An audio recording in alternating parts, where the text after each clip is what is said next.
what's up guys, back again with another video. This time I'm going to show you how to use the different data types in Java. First, let's create our skeleton program like we did in the previous episodes, but this time we'll be using the IntelliJ IDEA.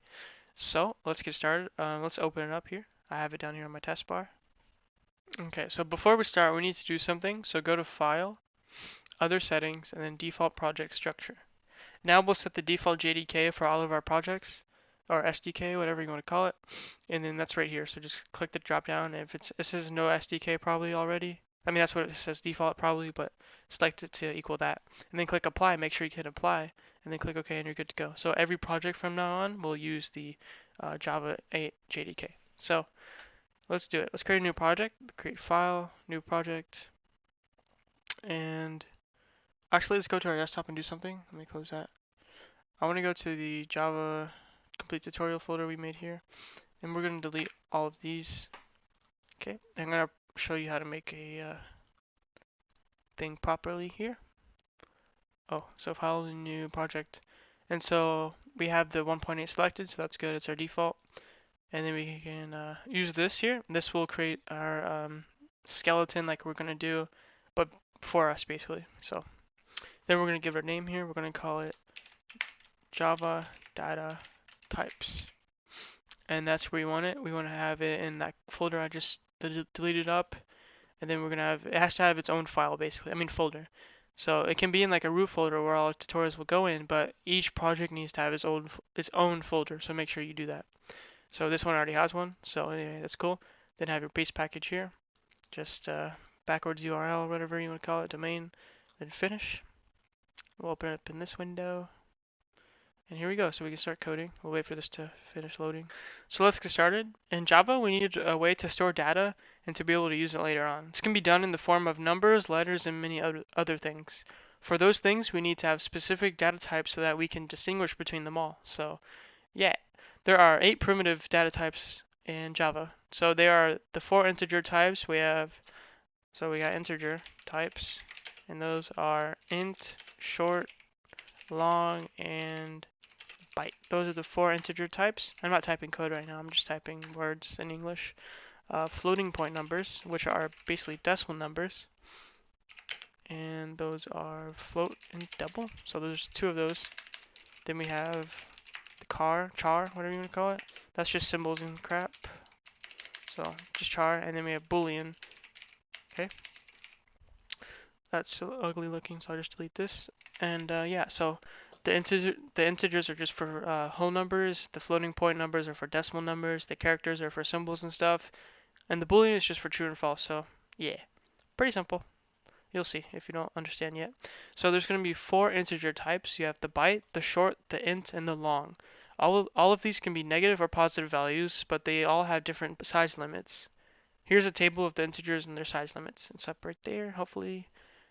Okay, so let's get started with a byte. A byte is the tiniest integer because it can have only numbers within the range of negative 128 to negative 127. I mean 127 positive. So they're useful when working with stuff like streams of data and binary data. But yeah, let's stop talking and actually create one. So byte bob equals 7. So if you saw last episode, we saw how to create a variable, and this is the same way. Data type name equals data. So that's how you do that. Since we made that a byte, let's print that out to see if it actually worked. So sout, that's the shortcut for outputting something. And let's run it. Nice, it works. We got 7 now. So I wonder what would happen if we put a number higher than the allowed range, which is 127, if you remember. So let's put that, and then you already get an error right off the bat. But let's run this, and we'll get a second error here. A bunch of errors. It'll tell you exactly what you need to do. All you gotta do is hover, and say, it tells you even what data type to switch to. So that's pretty cool. Anyway, so I would switch this back to 7. And we're going to leave a comment here for, I would advise you save this file once you're done so you can go back and use it as a reference. So now let's make a short. This time we have a range of negative 32,000 to about 32,000 positive. So let's make one. So short, shorty boy, I don't even know, that's the weirdest name I ever thought of. So 32,000, and let's print that out. So shorty boy, what the hell. So we get 32,000, and like before, we get an error if we go above 32,767. So that's that. And what's here? Typo in word shorty boy. What? Oh, I guess it's just checking it for English. Anyway, so now we have the int, and we'll actually specify this. Oops, what the heck? Short. So now we have the int, and this is the most commonly used integer in Java. So this is what you'll be using pretty much the whole time. Not the whole time, but most of your programming in Java. So the int works from about -2 billion to about +2 billion. So that's a big number. So let's make one. Int this is my first int equals, that's int. So we can sort that out. This, oops. And let's print that out. Run it, and then it'll print out. Hopefully, there we go, it printed out. So pretty cool. So finally, we have the long integer, and this is the largest possible integer in Java. Why? Well, because it ranges from about, I would say, -9 quintillion, I think is the number, to about +9 quintillion. This is most commonly used for giant calculations that have to be made.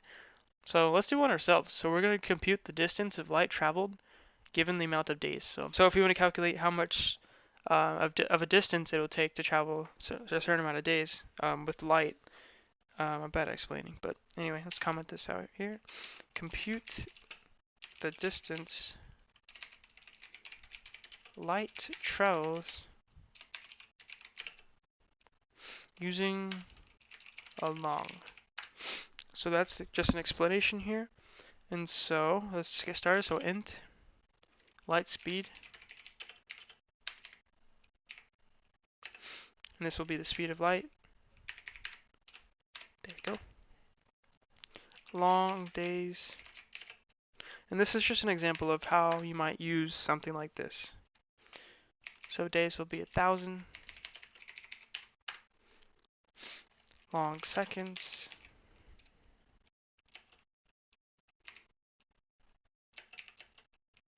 And then oops. Okay, seconds we'll do days times 24 and times 60 times 60. So this just converts it to seconds. That's why you add this on here. Okay. So then we have the distance. Distance equals light speed times seconds. Oops. Gotta specify what it is, the data type. Long distance equal light speed times seconds. And then sout distance. There we go. So let's see if this works. So we have light speed. I don't know why it says that. Anyway, so let's run this. And we get a massive number. So let's just assume that's right, because I hope it is. It's a pretty big number. And so we could say in 300, oh wait, in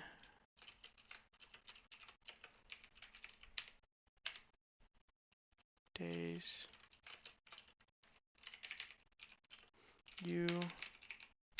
the light will have traveled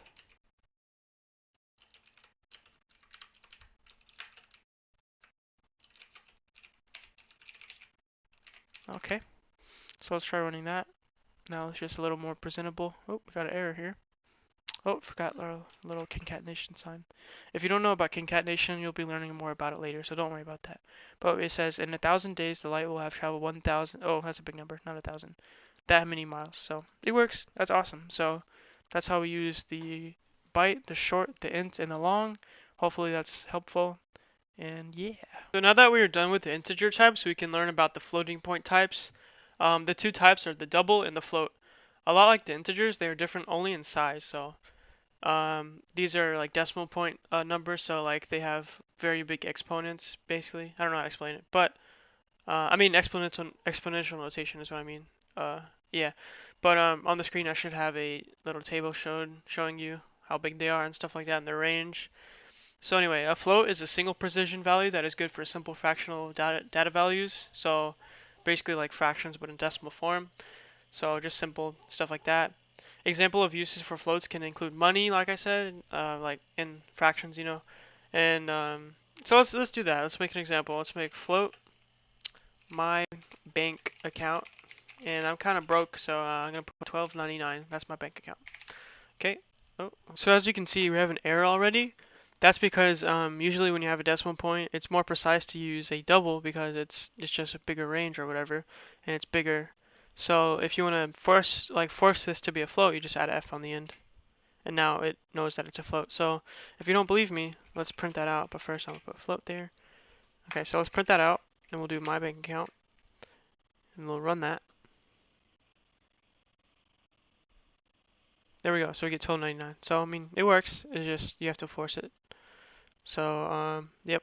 It could also be a capital F, I believe. But anyway. So double is the same thing, but it's actually double the size of the float, so it's more precise. So it's used when you want to keep track of really small floating point values like pi in math, you know. Also math operations like square roots and stuff like that use double too. So let's make a double. I'll name it double rice power 90 is trash equals, and I'll give it a really big decimal number. And there we go, that's our double here. And so you can see it's just, yeah, pretty big. I don't know. Anyway. So yeah, that's how you make a double. So let's go ahead and print that out. So oops. Okay. Then it should work if we did it right. Yep, there we go. We get that number returned. So awesome. So let's do an example program. Let's find the area of a circle using double. So yeah, so we're going to do area of a circle. So to get an area of a circle, you need the radius, pi, you know, the number, and you need that, pretty much. That's it. Radius and pi. So you just need those, and then the formula for area of a circle, if you don't know, is pi r2. So pi times r squared, basically. So we're going to declare some variables here.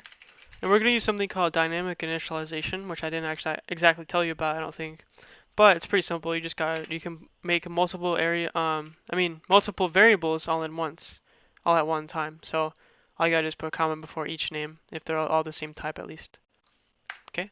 So we're gonna declare the radius here. We're gonna say the radius is like 8.7. We're gonna say pi. We're not gonna go too precise, but 2.1416. That's pi. At least some of it. And now we can calculate the area. A equals pi times r again because it's squared. So there we go. And then we're going to A, the area. And we can say the area is, okay, let's try that out. Awesome, so the area is 237.7. Let's test that out. I'll put it in a calculator for Google, and we get the same value here. So it works. So good job. That's awesome. So now we have the char. The char is used for characters or symbols, same thing. And this includes any of the keys on your keyboard and a ton of other letters in the languages that exist on our planet, like Cherokee for like the Native Americans in America, freaking anything. Asian languages like Chinese characters, Japanese characters, Korean, you know, stuff like that.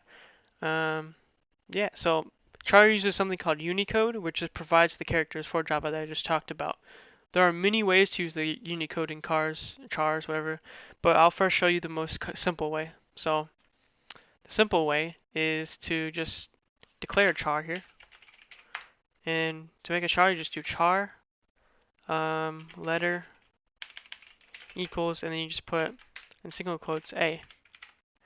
So now we have that, so we can print this out and it'll return, oops, it should return A. Yep, there we get A at the bottom. So let's say we want to have two things, it actually won't work. You have to have one character. So yeah. So anyway, let's see the other way of declaring chars. So now the second way is to use the Unicode themselves, actual Unicodes. So there's a website that I like to use for these codes, and it makes your life 100 times easier. I'll put it in the description, but here it is right here. I'll pull it up. Let's see. Okay, here it is.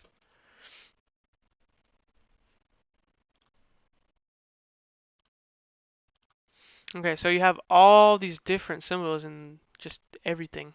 So these are crazy amount of symbols, really. Looks like some, I don't know. Like these aren't even languages I've never heard of. Like it's crazy. So let's pick a random symbol here. I'm gonna find something cool. I've never even heard of that language. That's cool. It shows where the languages are. That's pretty cool. Um, so we'll do this little fence-looking thing. Unified Canadian Aboriginal. So I guess that's some Canadian fucking Native American type shiz, but cool. All right, so we'll open this up. Just click that here, and then we gotta copy this little code here. So copy that. That's the Unicode number or Unicode, and then we'll go back to our IDE here, and then we'll paste this in here. And it's actually not ready yet. We have to edit it a little bit, so get rid of that. Then we'll do forward slash or backslash. I don't know which one it is, but then it's the one above the enter key. So that one and then that. So let's print that out and see if it worked. So it actually did work. It's down here. There's a little symbol that we just found. It's kind of small, so it doesn't look like as detailed as we saw in the browser because it's so small, but it works. That's awesome. So now we can choose any symbol. So let's do it one more time. We'll do this Z, the Latin capital letter Z. So we'll copy this here. We'll just copy the code right here, and then we'll put it here. And we gotta get rid of this. So we put this and this, and that's it. So we'll run that. Awesome, we get it. Cool little Z right there. So that's the last method. Fuck, sound retarded. The last method is to use the number code for each of the Unicode characters. So if we go back to this website here, it provides a decimal character code for each one. But you have to know something before you choose any of these. Unicode in Java is using the UTF-16. So it's this one right here. It's not the LE. It's the UTF-16BE. So that's the one you use. So what you do is find this decimal here, and you can just copy it, and then we could paste it into here. It's a number, so you don't need the quotes anymore. Okay. So if we run that, we should get the same result. Awesome. So it works the same. So let's do that one more time. Let's find a character thingy. Oh, let's do Omega. I think that's Omega, right? Yeah, Omega. Gotta pull it up. So it's 937. That's the code for Omega. 937. Nice. Now I got Omega. Pretty cool. So I actually devised a cool little program that shows a bunch of the characters using this number method. So let me show you. So in this I use something called the for loop, which we'll learn later on, but don't worry about it. This is pretty cool. If you don't know, the Unicode, it has something in it called ASCII, which is another type of code language, basically. ASCII is basically every key on your keyboard. It's what makes up the internet. It's like like American letters and numbers and all that. It's hard to explain, but yeah. Anyway, so if we want to cycle through, like I said, so every number or Unicode has its own number, right? So we can cycle through any of those. So we can start at 1 and go up from there. So let's make a little loop here. And don't worry about this if you don't know what I'm doing yet, because I didn't teach this yet. This is just stuff we'll be doing in the future, so I'm going to show you. So we're going to declare a char here. Bob, his name is Bob, and he's got a value of 1. So 4, where's the error? We already have a Bob. So Bob 2, 4, and we'll say, for Bob 2, wait, I equals 0, int I equals 0.